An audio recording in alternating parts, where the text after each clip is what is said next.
Welcome, everyone. My name is Michael Frad. I am the Assistant Program Director here at Drisha. Very, very happy to have everyone here this evening as part of this great class that we are having, our second part of a three-part series, Kevod Hamet and Kevod Habriyot, the honor of the dead, with Rabbanit Leah Sarna. The class is a way to think about kind of jumping off from everything that has been going on in the past few months with COVID, with hundreds of thousands of people dying of COVID-19, where the deceased were neither buried nor mourned in typical ways, and taking that as an opportunity to think about Kevod Hamet, our obligation to recognize dignity in the dead, as well as Kevod Habriyot, human dignity. The intersections of those two, the nature of our obligations toward the living as well as toward the dead, and what happens in situations like ours where those obligations might conflict. We are going to be learning with Rabbanit Leah Sarna, who is Drisha's Associate Director of Education, as well as our Director of High School Programming. She joined the Drisha team this year after previously serving as Director of Religious Engagement at Anshe Shalom, B'nai Israel congregation in Lakeview, Chicago. So we're thrilled to be learning with her. This is one of a number of different courses that we are offering this fall that focus in particular on topics related to human dignity.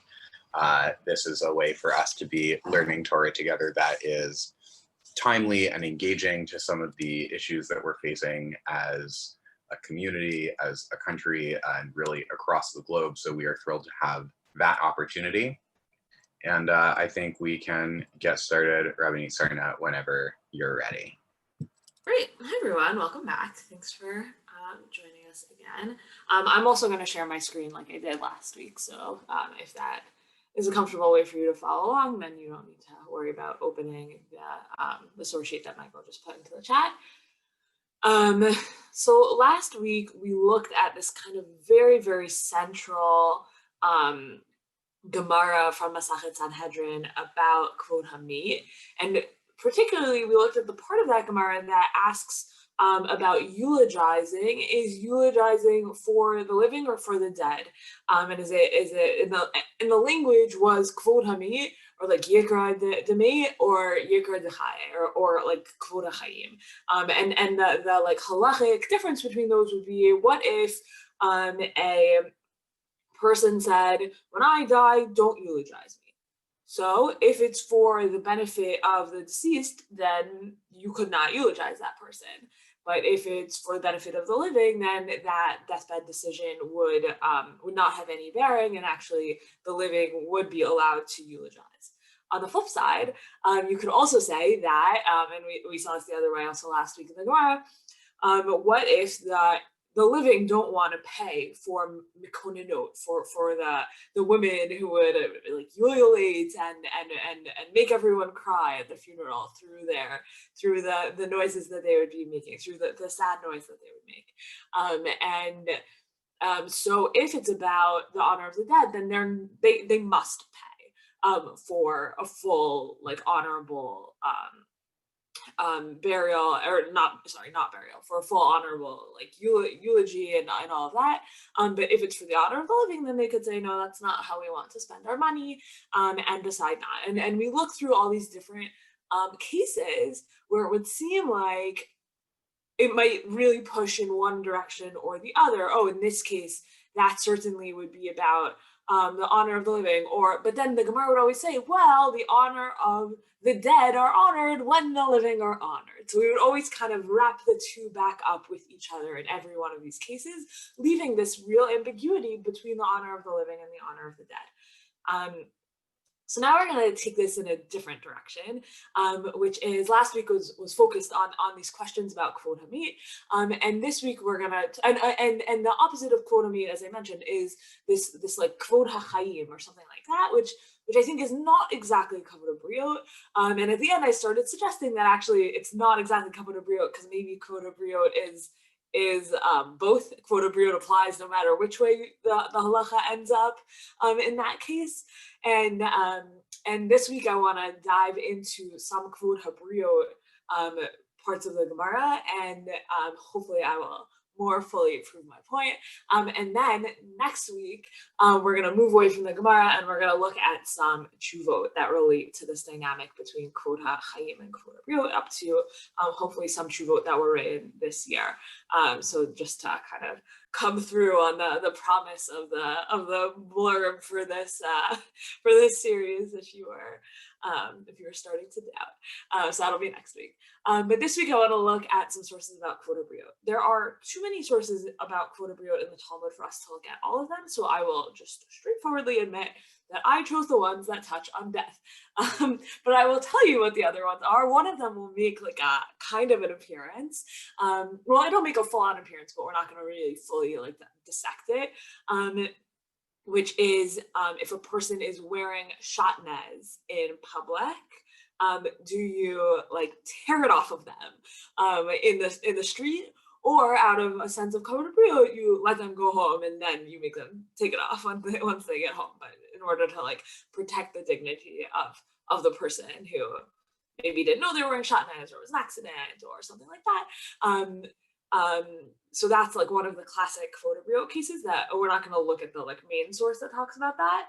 And then the other big Kevod Habriyot, and it appears in a few different places in the Gemara, but we're not going to talk about it. But for anyone who's been doing Daf Yomi and Eruvin, it's come up already there. Is anyone doing it?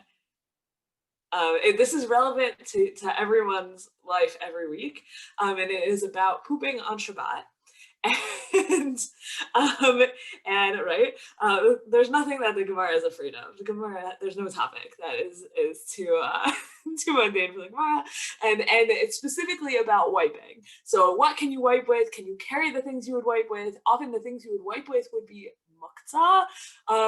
So can you, like, are they muktzah if you need them to wipe? Can you move them on Shabbat? All sorts of questions like that, relevant through till today in a case such as you're in a bathroom and there's no torn toilet paper, or no tissues. Like, what are you allowed to do in that case? And in that case, we would say, tear it in like a weird way or whatever. But out of Kevod Habriyot, which you're allowed to wipe. So those are the two cases that we're not going to look at inside. But yeah, Sharon, I see you. Those are the two cases we're not going to look at inside, but you should know about them. And I wanted to like be fully honest with you that we're not looking at everything, and not every case of Kevod Habriyot in the Talmud has to do with death. Though of course you could probably try and think creatively about how to connect those, but we are going to look at the majority of the cases, and some of them have like multiple parallels throughout the Shabbat case that we'll look at specifically has a lot of parallels all over the place. It's like one of those, like every so often there's a case that the Talmud just kind of like, I don't know, like almost like obsessed with, and like it comes up like all over the place. So the Shabbat case we'll look at is one of those. So we're just looking at one of them. And then I think you might get a sense like why the Gemara loves this case so much and why it comes up all over the place. So that's what we'll talk about in terms of Shabbat. We'll look at the longest Gemara we'll look at. One of the main texts for Kevod Habriyot is from Masachet Brachot. That's where we'll start with, and then we'll end with kind of just briefly with the Masachet Megillah that we actually looked at all the way at the beginning last week, just so I could like prove my case that these concepts are connected. So we'll look at it a little bit more in depth, but I think it's not as fascinating a source as the Brachot and Shabbos text that we'll look at. So I'm going to share my screen and we will jump right in unless anyone has thoughts, questions, or comments so far. No, people are good. Okay, amazing. Okay, so we're gonna start out. The parak in Brachot of Misha Meito is if you work in a Chaver Kadisha or you're interested in death, like this is your parak of Masachet Brachot, but really your parak of Shas.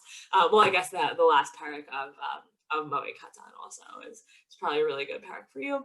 But this is all about death and mourning practices and like weird, fun, a person was walking in a graveyard and heard spirits talking to each other, like a lot of like death stories are in this parak. It's a really great parak with lots of good stuff. but we're going to look at only one part of it. But here's what we're going to look at this Mishnah. So a person whose deceased relative is laid out before them. Misha metu mutal fanav. And this is describing the state called aninut, where you are responsible for the dead body that is in front of you, and that responsibility kind of overrides other even Torah level obligations that you have. So patur mikriyat shema, that's a Torah level obligation. Mina tefillah, mina tefillin, mikol mitzvot amrot b'Torah. From all the mitzvot in the Torah. That's not how we practice, but we're just going to keep going. But just so you know, nosei hamita v'chilufeihan, v'chilufei chilufeihan, the people who are the pallbearers. But like for us now, like what we call like pallbearers, and typically they're not carrying. First of all, it's often on wheels. Alicia, you can feel free to like jump in if there's anything I don't know here that I'm saying, but it's typically on wheels, right? And then even if they are carrying it, they're not like going very far because like the hearse does most of the work. Anything you want to add to that? Okay, but what they're describing is really like you could be going quite a distance, and so you would have people switch out. That's chilufeihan, chilufeihan, and you would have people ahead of the.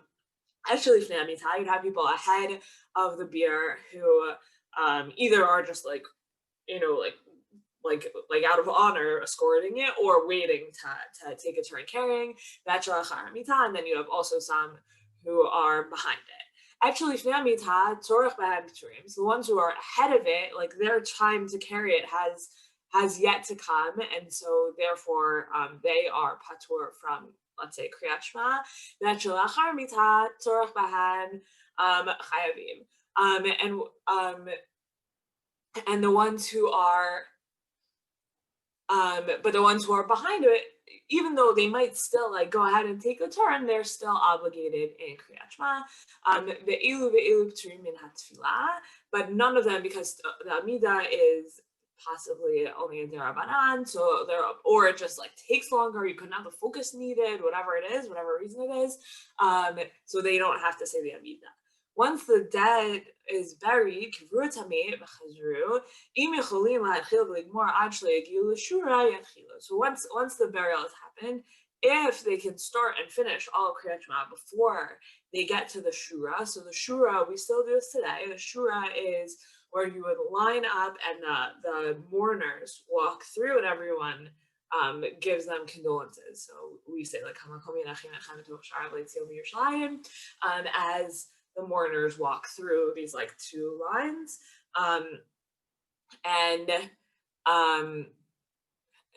Sorry, I just lost my place. Okay, but if you will not be able to finish the whole kriyat shema, or possibly there's like different interpretations of this. Some Rishonim say, oh, it's actually even just like the first line of kriyat shema, then you shouldn't start it. And ha'omdim b'shura, so if you're standing in these two rows, ha'pnimim p'turim, so the ones who are on the inside who will actually get to like engage with the mourners will actually see. So they are not obligated in kriyat shema, v'achitzonim, but the ones who are like more towards the outside, who are there to like show support, but they're not actually going to be engaging with the mourner, so they still are obligated in kriyat shema. So what is going on here? Like, why is it that, just to like get out kind of the lay of the land here. So why is it that you might be patur from kriyat shema? Like, what's going on that makes you patur from kriyat shema here? I can't figure out how to get it to show me all of you and be sharing my screen, so just hop in if you have a thought on that. I mean, the general concept of like oseh mitzvah, patur ma mitzvah. So if you are doing a good deed or something that's necessary, then you kind of waive your obligation to do another mitzvah. Good. So what, we're not good, but you're not done. So what's the mitzvah that they're doing? And if they're the ones in the rows, then they're right there, like comforting the mourners. Okay, so is there like a line in the Torah that says, "Thou shalt comfort the mourners"? Not explicitly. Good. So that's a little bit of like the problematic that we're dealing with. So here's the Tiferet Israel on the Mishnah.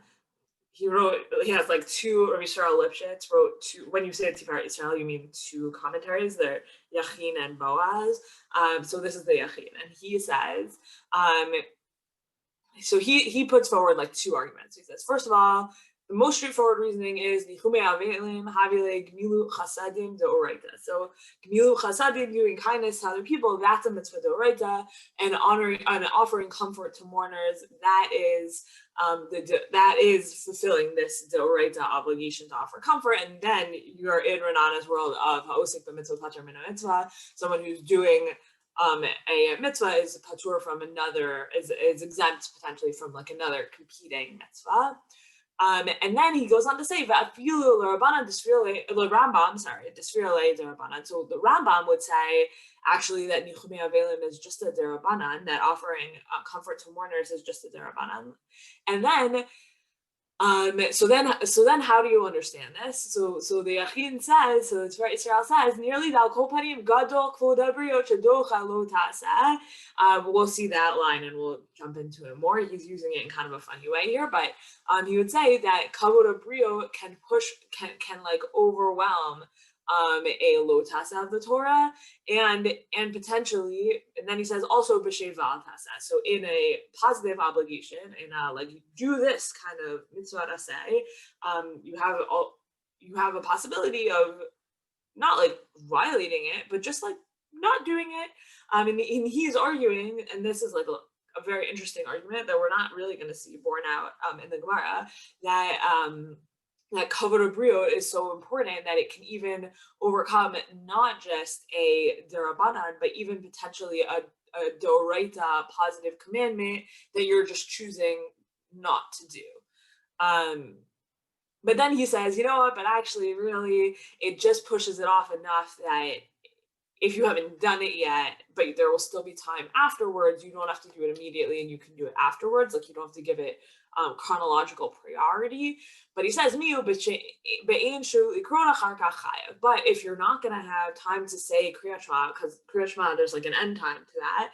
So if you're not going to have time to say Kriyat Shema afterwards, then you're a chayav. But he is already bringing us into this world of Nichumei Avelim. Is it Gemilut Chasadim or is it Kevod Habriyot? And he's kind of getting fuzzy in between those. So what do you think of that fuzziness about the character or the power of Nichumei Avelim? So let me say that whole sentence in English. He conflates, or seems to be conflating, Gemilut Chasadim, which is doing kindness, with Kevod Habriyot, which is showing respect or like the dignity of humanity. And he's saying maybe both of those are wrapped up in comforting mourners. So what do you make of that fuzziness between kindness and human dignity, especially as carried out through the actions involved in comforting mourners? Do those seem the same, kindness and showing respect for human dignity? Do they seem different? I'll jump in. I think it's showing respect for humans, but I think it's showing respect for different humans, right? One's for the mate and one's for the Avelim. You know what I mean? And I think he's conflating the two because there's sort of two different goals or two different kind of parties involved in all of this. And that's what makes it confusing, right? Is it for the Avelim or is it for the mate or is it for both? And you know, when what you do for one would not align with what you would do for the other, there's kind of a balancing act there. Yeah, totally. Is there a chat? Chat. How about Hashem's that H? Hashem's words with regard to Aaron after the death of his sons. Right. So Kohanim, and I don't even think we're really going to touch on this, but all of this is super different for Kohanim because of their obligations around. Well, actually, we are going to talk about Kohanim. Okay, interesting. Maybe we'll talk about it later. Their obligations around not becoming impure and things like that. So they have this like much more limited ability to actually like show respect for the dead in some ways. But then they're like, but that in some ways emphasizes how huge it is when they are allowed to, and how important then it is, the obligation that Kohanim or that anyone has towards their like closest relatives, because Kohanim can override their obligations against becoming impure in order to mourn those relatives, which right, Aaron in that moment is not allowed to do for his children, but in general, right, at the beginning of Parshat Emor is Emor al Kohanim b'nei Aaron b'martan adam lenefesh layitamem ma'amav ki im l'sheiro hakarov elav leimo laviv ishto livno lachiv, something like that. I could pull it off the shelf, I guess, and look it up. But anyways, right, so the beginning of Emor draws out, okay, but Kohanim actually are allowed to become impure for these particular family members. So that's a whole different level of thing. Okay, that was kind of a side note, but very interesting point. Okay, so I think when we're talking about death and Kevod Habriyot, I think Gemilut Chasadim is another concept that's kind of like hanging out there, and is a little bit more like, we would normally think about Gemilut Chasadim as like a little bit more maybe like concrete. So maybe Kevod Habriyot is maybe more like theoretical or like something we like believe in, but Gemilut Chasadim is like, this person needs a meal, this person needs to be buried, this person needs, I don't know, like this Kala needs someone to like give her a dress, whatever it is, right? Like those would be like classic Gemilut Chasadim examples, like showing of kindness examples. And we might think that Kevod Habriyot is like a little bit less concrete, and I wonder whether that's gonna bear out in the example. So just something to kind of keep in mind as we disentangle these sources. Okay, so we're talking about, the Gemara is interested in this part where the people are standing, omdim b'shura, right? You're standing, waiting for the mourner to come through. You're standing in these rows, waiting for the mourner to come through, so that you can give them words of comfort. So the Gemara brings a braita to Rabbanit, shura roa pnima ptura v'sheina roa pnima chayamet. So the row that is like more towards the inside, where the mourners will be, those people are pturim from Kriyat Shema, and the ones that are not towards the inside, they are chayavim, they are obligated in Kriyat Shema. Rabbi Yehuda says, no, that's actually not the distinction that I'm interested in. Rabbi Yehuda says, and I love this Rabbi Yehuda, not because it's particularly relevant to our point, but just because it speaks to like this amazing human nature about funerals. So people who came because they actually care about the mourner and want to show respect and dignity to the mourner and love and comfort and all of that. So those people are p'turim. Those people don't have to say Kriyat Shema. But anyone who came, Mahmat Atman, anyone who came for themselves, they're obligated in Kriyat Shema, which I think is just like a really great insight into like the two different types of people who show up to funerals. And honestly, like funerals are really interesting. There's a lot to learn from funerals, but if you came just to feel important, you should work on that because the funeral is not for you, it's for the mourner. And so you should aspire to be in Rabbi Yehuda's first category. That's just like a really beautiful. It's just a really beautiful little moment. And I just brought the Rashi on Mahmat Atzman. She says, "Lo Mahmat Kavod Shelo Ba'ol Lenachem Ela Lirot Et HaMeorah." People who didn't come out of honor, out of respect, and they didn't come to give comfort. So here you have you have the same kind of fuzziness between honor and comfort. Rather they just came to like see the event, just wanted to like all the pomp and circumstance, and those people, they have to stay Kriyat Shema. Okay, so here we have Rabbi Yehuda Amar. Try not to look at the English here because the Steinsaltz, which is what I brought you, really kind of gives away. Amar Yehuda Amar, Rabbi Yehuda says the name of Rav Hamotza Kilai Bibigo Poshtana Filu Bashuk. If you find Kilai, you find shatnez, a forbidden mixture of threads or whatever in your clothes, fibers. That's the word I was going for. Fibers. You take them off even in the marketplace. My time up.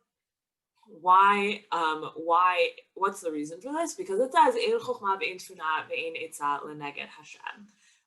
So the reason is you have a verse in Proverbs, there's neither wisdom nor understanding nor counsel against Hashem. And from there we learn, Kol makom sheish chilul Hashem ein chokin kavod l'rav. Anywhere in which you have a desecration of the name of God, you don't show respect for the teacher. Meaning that like you behave disrespectfully in a place where there is a chilul Hashem, where there's, let's say, a violation of a mitzvah going on. So that's Ravuda Amarav says here, and this is like a complicated little piece of Gemara, because there's other Gemaras that maybe disagree with it even further on here that we're not going to get to because this isn't the main point of what we're talking about, but I just wanted to like flag that for your future study. But the point that Rabbi Yehuda Amarav says here is, yeah, like when there's a mitzvah, you gotta just like jump in and do the mitzvah, even if it's awkward, even if it seems disrespectful, even if whatever. Okay, so there's no like ellipsis built into what I brought for you here, right? Like 1 second ago, we were talking about the Shura, and we were talking about being patur from Kriyat Shema, and now we're talking about if you find mixed linen and wool in your garment, that you have to take it off in the shuk. What caused this jump? Like why does the Gemara think this is relevant? How do we get from one to the next? Okay. Nobody seems to have any thoughts about this. Let me see if I can say it one more time. Okay.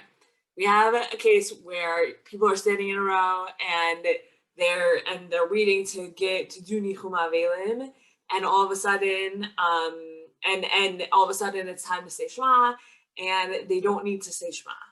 So that seems to be a case where you have a mitzvah, but you have something like nice that you're doing for somebody else that comes along. You do the nice thing instead of doing the mitzvah in that moment. And here you have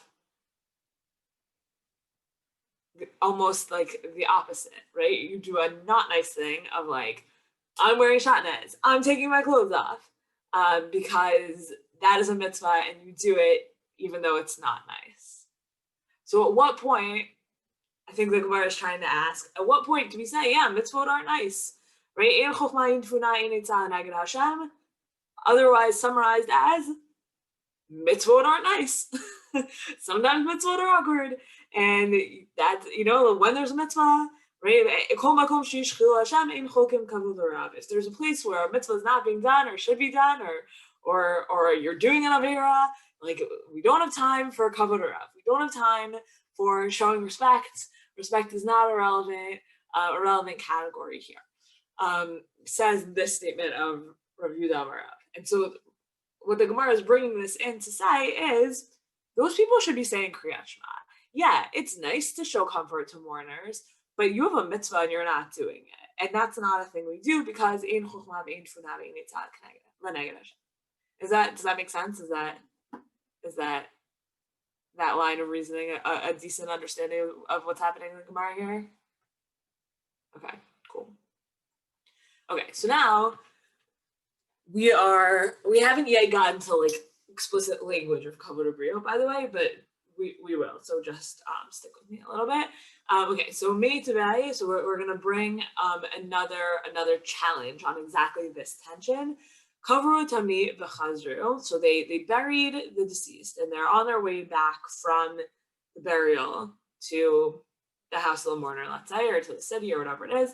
And there are two paths before them, achat tahora v'achat tame'ah. One path that is pure and one path that is impure, meaning one goes through the cemetery and one does not go through the cemetery. Baba Torah, ba'inimo b'Torah. So if he goes on the like pure non-cemetery path, then everyone follows him there.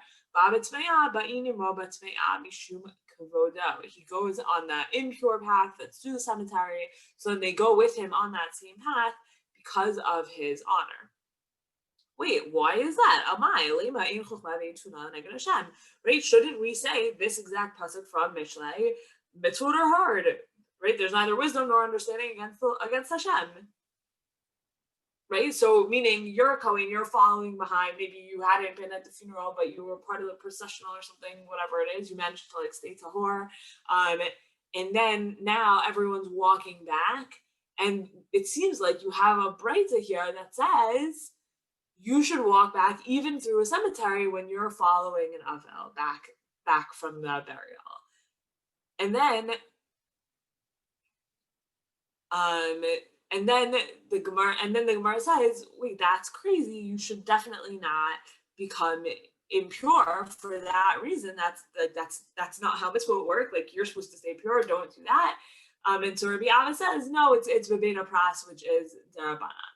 So it's a beta pras that's a little complicated, but it's a field in which there was a grave, but it was plowed, and now the plow presumably like scattered bones everywhere. So it might have been once upon a time you just needed to avoid this little corner because that's where the grave was, but then it was plowed over, and now all of a sudden the whole field becomes impure because now there could be like bones or sources of impurity everywhere in the field, but it's only impure by rabbinic law, not by Torah law. So maybe then, as opposed to, let's say, Kriyat Shema, which would be Torah law, this would just be a beta pras, and that would be then only rabbinic law that would be being violated because of kavod. So this is not then a decisive answer on like how you strike that balance. So here we have another one. So here we have Tashma, the Amar Rabbi Elazar bar Tzadok. Medalgin hayinu al gabei aronot shalmitim likrat malachei Yisrael. So Rabbi Elazar bar Tzadok was a priest, was a Kohen, and he said, Medalgin hayinu al gabei aronot shalmitim. We used to jump over coffins of the deceased in order to see kings of Israel to greet them. And not just Jewish kings, any king, kings of other peoples also. And the reason for that is that if you're privileged to witness the redemption of Israel, then you will see the difference between Jewish kings and non-Jewish kings. And like this promise of like Jewish theocracy, you'll like appreciate it more in the times of the redemption. But why asks the Gemara, why were they even allowed? Why was a Kohen allowed to jump over a grave in order to greet a king? There's no like mitzvah in the Torah to greet a king. Why is he allowed to do that? And why is he allowed to do that out of just respect? Right? Mitzvot are hard. You got to keep them anyways. Okay, so they say, oh, maybe it can be resolved like the position of Rava, kids of Rava. The Amar Rava, Devar Torah, Ohel, Kol Sheish Bo Chalat Hafach. So Rava says, on a Torah level, a tent over a corpse, if there's a handbreadth of space between the corpse and the roof over it, so you have, I need a third thing here. Okay, this is a corpse, this is my handbreadth, and then here's the roof, right? And then, because of the handbreadth of space, plus the roof, you then have a Torah level division between the source of impurity and the space that's above the roof. So, right, you have your impure thing, then you have your handbreadth, and then you have your roof. So then the space that's above the roof here on a Torah level would not be considered impure. Normally, impurity goes up and down vertically into the heavens forever. Meaning, if you don't have something that covers it, so like the Torah thing that would cover it would also be like a tzimit patil, like a I don't know, I don't even know how you translate that. I always think of it as like plastic wrap, like something that like really seals in the source of tumah.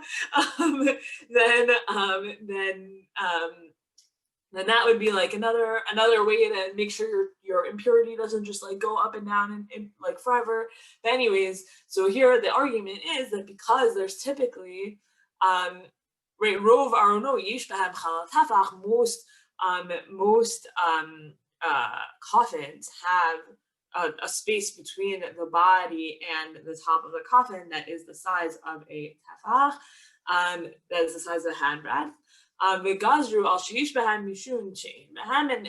like that majority, it means that they all kind of have status.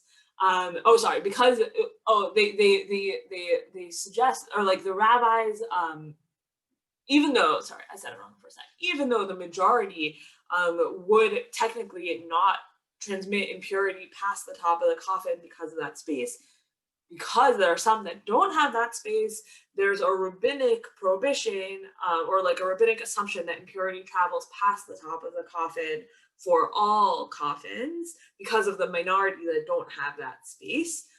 So then there's a rabbinic impurity above the coffins that these priests were jumping through. Okay, sorry, it took us a really long time to kind of get to the point here. There's a rabbinic impurity rising up from the coffins that the priests were jumping over. But mishum kvod malachim lo gazru b'Rabbanan. But because of the honor of kings, they this obligation or this like rabbinic impurity gets overruled. Okay, so now we have another breita that's more. These other ones were all cases. Here we're going to come to a principle, and it is our principle. So that we have another breita. Gadol Kevod Habriyot shedocha et lo ta'aseh shebaTorah. Great is human dignity as it overrides a prohibition in the Torah. And then we're going to say this exact same thing that we said a million times already. Why is that when you're balancing honor versus Torah level commandments, like the Torah wins? Because like the Torah is hard and there's neither wisdom nor understanding nor counsel against the Lord. You can't like use your values or your understanding of honor or dignity in order to overrule or anyone's understanding of honor or dignity in order to overrule a mitzvah. That's not how it works. Rav bar Shva kamid Rav Kahana be'lav delos hasur. So Rav Shva said before Rav Kahana that it's referring to the prohibition of lo tasur. Lo tasur is a prohibition which requires people, obligates people to follow rabbinic law. So there's something really interesting going on here in that without this sentence, without this interpretation of Rav bar Shava, you probably would have thought that the lo taseh in the Torah is maybe even every lo taseh Torah or something like that, like something much broader. In here you have Rav bar Shva saying, no, it's actually just the Torah prohibition on lo tasur, which is the prohibition on violating rabbinic laws, i.e. the obligation to follow rabbinic laws, which then means, which is what, by the way, in each of these cases we've seen happen, is that, it seems like because of Kevod Habriyot, we are violating a Torah level thing. No, actually, because of Kevod Habriyot, we're just violating a rabbinic level thing. It seems like they're going through a cemetery. No, it's not a cemetery. It's a Beit HaPras. It seems like they're jumping over these coffins, and these coffins give off impurity. No, let's clarify. The coffins only give off rabbinic impurity. So it seems like Rav bar Shva's opinion really won out at the end of the day, and that's how the Gemara is reading all these cases. And so when we say Gadol Kevod Habriyot shedocha et lo ta'aseh shebaTorah, what do we mean? It means it pushes off just one lo ta'aseh shebaTorah, which is the lo ta'aseh of lo tasur, which means that Kevod Habriyot has the ability to overcome or to outweigh rabbinic prohibitions or rabbinic rules. And then they say, wait,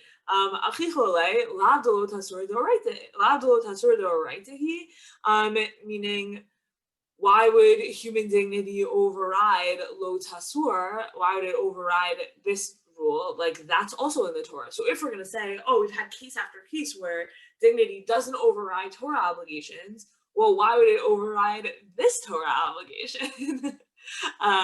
And they laughed at him. And Rav Kahana turns back to his students and says, a really important man just said something, don't laugh at him. And then he explains, so here we have Rav Kahana explain, Kol milei d'Rabbanan asmachinu alav delo tasur, u'mishum kvodo shar Rabbanan. So any time that the rabbis make a rabbinic rule, they hang it on this Torah obligation or prohibition of lo tasur. So every rabbinic prohibition or rule comes under lo tasur. But when the rabbis made those rules, they like built in a loophole for human dignity. Mishum kvodo shel Rabbanit. So like the rabbis get to make the rules, they also get to build in the like backdoors to the rules, and every rabbinic rule comes with a backdoor for Kevod Habriyot. Okay, so that's like on its face what the Gemara here goes on. I don't think I didn't bring anything more here. The Gemara here goes on, and it goes on, like if we were just studying this Gemara for the sake of this Gemara, there's like some really fascinating stuff that comes up. There's like rabbis who like violate people's dignity wrongly, and like they get brought to court, and like all of that. It's super duper fun. And it really like complicates the whole subject. But what I wanted to show is that here we have one of the Talmud's, like the main kind of locus for the discussion about human dignity comes in a case of like case after case after case relating to death. So, right, you would think if human dignity were about people who are alive, then maybe that first case that we saw, maybe this case about Motze Kilayim Bebigdo, right, someone who discovers diverse kinds of wool and linen in his clothes. Okay, so that case makes a ton of sense to be like the primary case we're talking about if Kevod Habriyot is actually about living people. But we just saw case after case where it's actually about like this exact like interaction between the living and the dead. Does anyone have any like thoughts about that, or about like the selection of and we're gonna keep going with this for like after this source we have a couple more to look at and 15 minutes to look at them in, but this is like kind of the most major of the sources we'll look at today. So I'm wondering if anyone has any kind of thoughts about how this all fits together, or like why the main Gemara about Kevod Habriyot would be so engaged in this moment of like people and cemeteries and jumping over graves and kings, which are all kinds of, we saw some kings in last week's Gemara also about Kevod Hamet. Kevod Hamet and kingship seem to be also kind of combined topics in the Talmudic mind. What do you make of these like thematic combinations?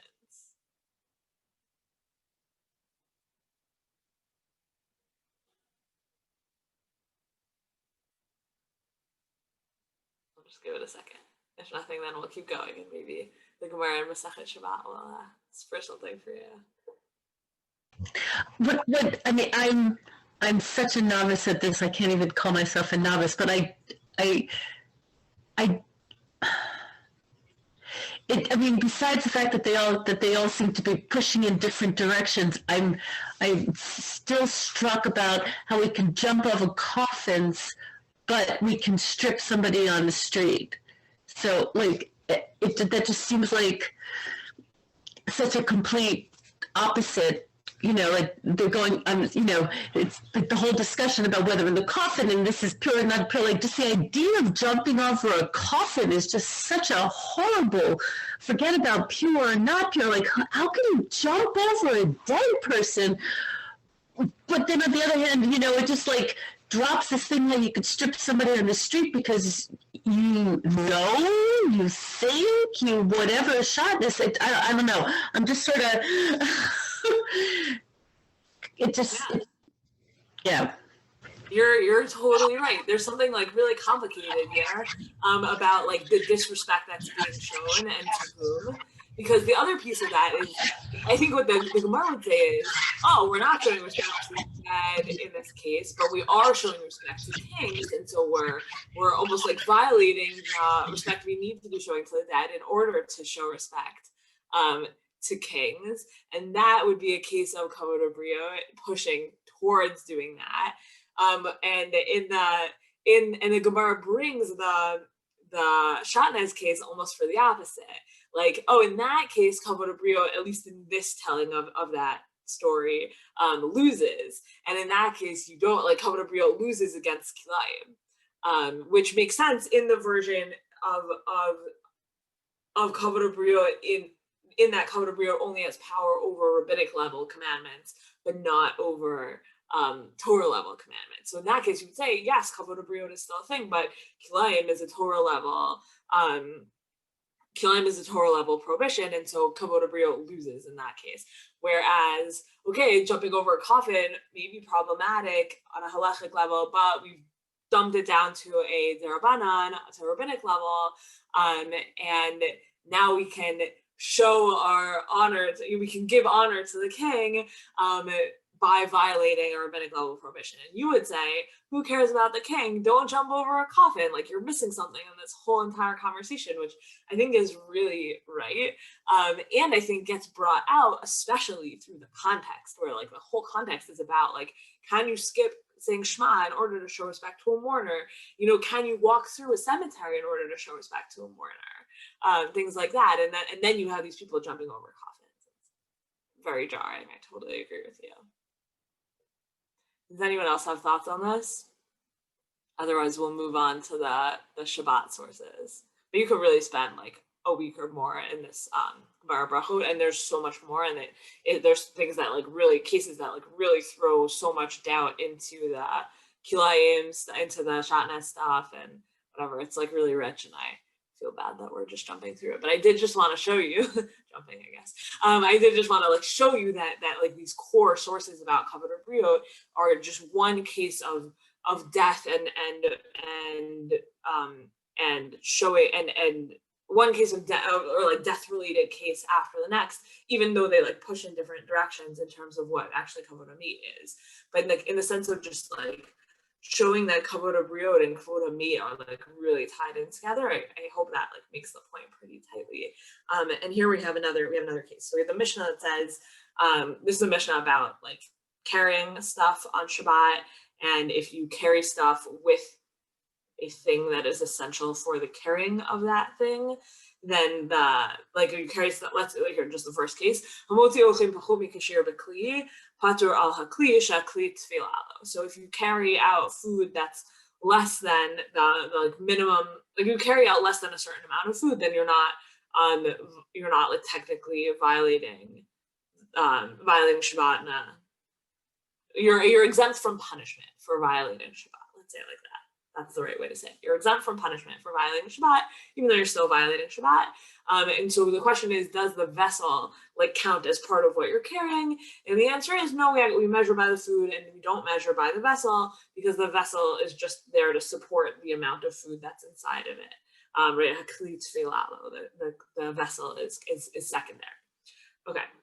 So then we have a question about what if you're carrying out a living person on a bed, then you're not liable for carrying the bed because the bed's secondary to the person, and that's like a whole other complicated thing. But here's the point: when you're carrying out a dead person on a mitzvah, on a bed, then you are obligated.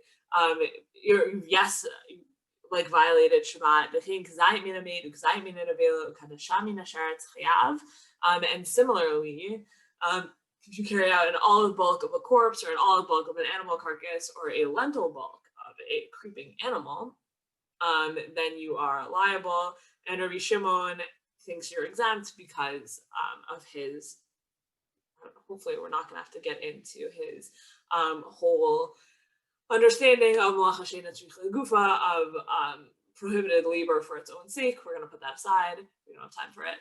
That's a huge topic in Shabbos, but anyone who learned Gemara Shabbos this year will be familiar. Okay. Anyways, so we have this like carrying out a dead person. Wait. People carry out a corpse only to be rid of him? Well, okay. So you're right that it sounds bad, but imagine that you have like a rotting corpse in your house. So maybe you want to move it to somewhere that is like maybe equally respectful to that, but not in your backyard. Meaning, I think I didn't write the English translation. I'm not sure the language is not as sensitive as it could be, but I don't think you necessarily need to read that into the case. Okay. What happened to the Kevod Hamet and the whole idea that had to be done kind of fastly and hurriedly? Do you know what I mean? That you would think that brings back that the whole idea of moving the mate well, maybe with the bed or not the bed, you know what I mean? That is something that should have a sense of urgency to it. Yeah, so as you know, we don't bury on Shabbat. Right. And it's actually interesting.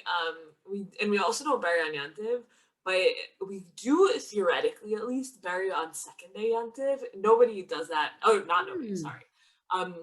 The Satmar community, I believe, does that now even, but you need to like be in, you know, like it's very complicated, and so there's very, very few communities in Chutz La'aretz that would do that today. Wow. But yeah, like the Shulchan Aruch records, like for sure you can bury on second day Yom Tov, and all of that. So like, you know, there's a lot of like halachic literature to that effect. But anyway, so we're still gonna be talking about moving a dead body on Shabbat, because theoretically, the dead body is not, meaning the reason you're allowed to carry a living person from one domain to another on Shabbat is because we have a principle of Chayno Se'er Atzmo, that a living thing can carry itself. So if you're carrying it, you're not actually doing anything because it could get there on its own. But a dead body does not walk on its own, and therefore you are in fact, and therefore you are in fact carrying it. And carrying is carrying from a private domain to a public domain would be, or vice versa, would be a Torah level prohibition. But what happens if, you know, you need to move it for whatever reason? And we're gonna see it. We're gonna see a great case of that in source 6. So we have a corpse in the city of Derukera, Shara Rav Nachman Bar Yitzchak la'afuke leKarmelit. So Rav Nachman Bar Yitzchak permitted to carrying out to a Carmelite. So a Carmelite, so we have private domains, we have public domains, and Carmelite is like in between. Carmelite is, I don't know, like the street in front of your house. It's not part of your private property, but it's not halachically considered a public domain because it's not enough people, unless you live on like some crazy highway or something, not enough people pass on that street to make it the halachic standard of a public domain. So, carrying from private domain to Carmelite is just a rabbinic prohibition, and Rav Nachman Bar Yitzchak permitted that type of carrying for this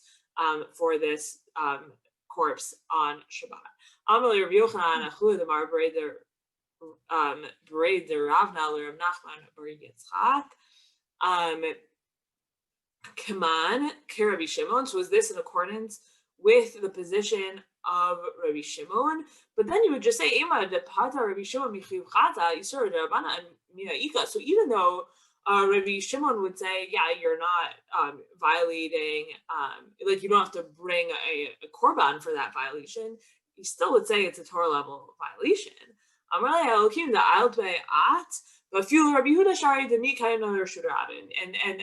the response was, by God, if you entered into an understanding of the matter, even according to Rabbi Yehuda, it would still be totally permitted, because did we say he brought it into the public domain? No, the Carmelite Amina, and we brought it only into the Carmelite, which is this like intermediary kind of domain. And Gadol Kevod Habriyot Shedocha Lo Taseh Shabbat. And Kevod Habriyot is important enough. Dignity is important enough that it overcomes this Lo Taseh of the Torah, which is, as we interpreted it in Brachot, which is, again here, meaning the Lo Taseh of the Torah is the Lo Taseh of Lo Tasur, which is the obligation to listen to, or to not violate rabbinic prohibitions. So Kevod Habriyot gives you the power to violate rabbinic prohibitions, meaning you could carry the dead into the Carmelite. Okay. And Rashi says, why would you want to do that? What's the like Kevod Habriyot? This is to Sharon's point. Rashi says, what is the Kevod Habriyot concern for the body? Why do you need to leave it? Why do you need to move it? And Rashi says, Shayam Utav Vizayon, it was in a situation where it wasn't actually being treated respectfully, or there was a fire, or it was in the sun, so it was like rotting quicker because it was in the sun. And if you have a problem of tiltul, so there's two issues, right? One is, can you carry something? That's a hutzah issue. And then we have this other issue of muktzah. So if something has no purpose on Shabbat, then you cannot move it on Shabbat. So that's what we're about to see a case of, just because it's like crazy. That case, so in order to get around the muktzah thing, you would put something that's not muktzah on the bed too, and then you could lift up the bed and carry the bed with the body on it.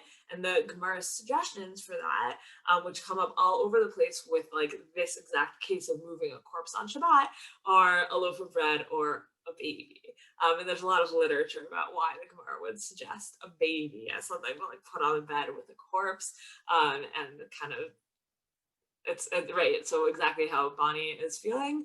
That's, I think, part of why the Gemara is so like fascinated by this case, is exactly the that confusing feeling, I think, of like the baby and the corpse together, and like the circularity of life maybe, and also like the intensity of emotion that kind of brings up, that somehow we all have this feeling that like babies belong very far away from death. But I think also for them, babies were all very close to death, in a way that we don't quite experience in that same way. Oh shoot, okay, 6 is, just read 6 in your own time. It's really great. Basically, it's like King David dies on Shabbos, right? And so then Shlomo runs into the Beit Midrash and is like, my dad died, like, and the dogs are gonna come eat him. And then they're sort of like, well, just distract the dogs with something else. And he's like, oh, what? It's funny. It's just a really great Gemara, so you should definitely explore that on your own time. And we're gonna skip that too. And just in the last 2 minutes here, I just wanted us to look back at this Gemara from Masechet Megillah, which is yet another case where the Gemara brings up this exact same principle of Kevod Habriyot being docha lo taseh Shabbat Torah, and here it's the lo taseh Shabbat Torah, i.e. the rabbinic commandment, is Megillah. So right, this is exactly what we saw last time. I brought you a fuller source, but we don't have time for it, and it's okay. It's just basically what's happening here is you have different cases, like, oh, which do I have to do first? I need to learn Torah, and I also have a body that's on me to bury. Like, which comes first? And then that seems like a really silly question. And obviously, you have to bury the body first. But more interestingly, right? There's temple service that has yet to be done, right? The second temple is standing, but the story of Esther has happened already, and we have to read the Megillah. So there's temple service to be done, and I need to read the Megillah. Which one comes first? The Gemara says, actually, you read the Megillah before you do the temple service, which is just like totally fascinating. So in this would you rather kind of themed Gemara, we have this case of Mikra Megillah v'Meit Mitzvah, of reading Megillah or obligations towards the dead. Which one is more important to do? Which one do you do first? And you might say Mikra Megillah adif mishu pirsumei nisa, so maybe Mikra Megillah is more important because that is publicizing the miracle, or perhaps you have to take care of the meat first because Kevod Habriyot for the meat. And he says, once I asked it became clear to me that meat mitzvah adif to amar mar gadol Kevod Habriyot shedocha lo taseh Shabbat Torah. I have to give preference to the meat mitzvah because Kevod Habriyot overcomes any rabbinic commandment. So my Kevod Habriyot based obligation towards the dead here overcomes my rabbinic obligation to read Megillah. So what's interesting here that I hope we've seen is that Kevod Habriyot is very much tied in with death. Like, just over and over again, we have cases where the Gemara is talking about Kevod Habriyot, and they're all like death-themed cases, whether towards the living or towards the dead, but usually right at that nexus between living and dead, which is mourners in this world and dead in the next world. Or we have coffins. We have people in this world coming into contact with coffins or walking through cemeteries or quasi cemeteries, or you have a dead in your house on Shabbat. And these are all kind of cases where you have Kevod Habriyot issues. And in each case, you can kind of say, well, who's the Kevod Habriyot for? Is it for the family of the person? Is it for me, that I don't want this dead person in my house? So because of Kevod Habriyot, or I don't want this decomposing body in my house, I want to move it into my garage. Can I move it on Shabbat? Is it Kevod Habriyot for me? Is it Kevod Habriyot for them? Those seem like kind of these deep questions that are really cutting in the same exact way as our Kevod Hamet class was last week, and that really the line that distinguishes between the honor we show to the living and the honor we show to the dead is not so clear, and that actually our obligation towards recognizing human dignity, so much so that it can overcome at least rabbinic prohibitions, as we saw today, extends to both the living and the dead, and is potentially, by focusing on these cases of living, mourner, coffin, death, graveyard, really trying to cut at, like, who is it that has human dignity? And I think the answer then becomes really clear, which is it's that all of the above. And that's why those are the cases we choose to talk about when we talk about human dignity, because human dignity is both in this life and in the next life.